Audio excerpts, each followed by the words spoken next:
This is from Ramji, Chennai. He asked, when our birth is based on karma and our present life is based on our past deeds, then our fate is decided by God. And it is God who decides when to take us away from this material world. Even though we do all good things in the present life, like chanting Hare Krishna Mahamantra or prayers. My question is, why should I chant or do prayers when my fate is written or decided? I can be on my own. Or why should I listen to Gita or any other holy scriptures? Thank you. Hare Krishna. Yeah, we need to understand that our fate is not something written means it all. We are also creating our fate. We are by acting right now. We are actually making our future. Our future, like like what you are talking about your past. So based on your past, that's what is I'm going to experience. So that's what you are talking about it. But what you do presently is actually you are creating your future. So it's going to affect your future.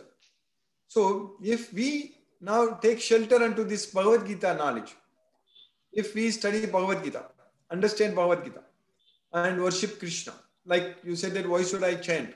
But if we chant now, we can ensure that our future we will not suffer. That is the main thing we need to understand. And not only that, Krishna is saying in Bhagavad Gita very well, very clearly, that you just surrender unto me completely. Don't worry about anything else. I will deliver you from all sinful reactions.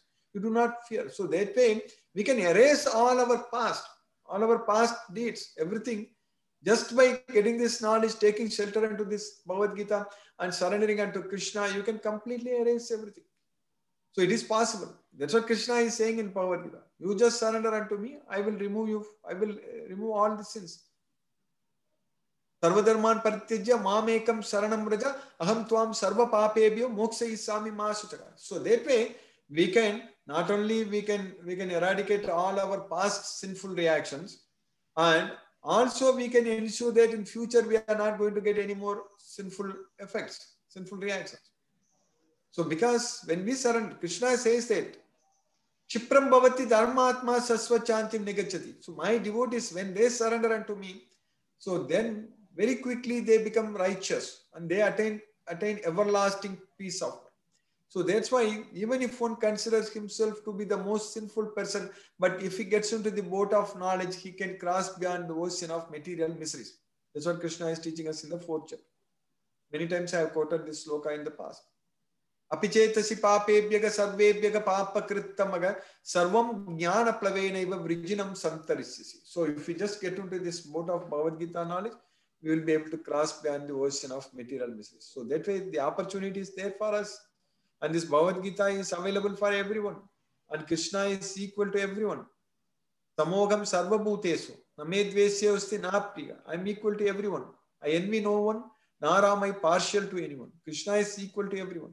So that way, Krishna is giving this knowledge equally to all of us. We need to get this knowledge and follow this knowledge, apply this knowledge, and then we can come out of all our sinful reactions. Hare Krishna. Thank you, Guruji. So that way, to summarize, can we understand that when we see that our fate is written or something, so it means whatever events are going to happen in this life, that is written, and that is because of what we have done in previous life. But at the same time, it doesn't mean that we are handicapped in this life, because whatever actions we do in this life, that will determine our future, and that will be the response to the events in this life. Okay, thank you, Guruji.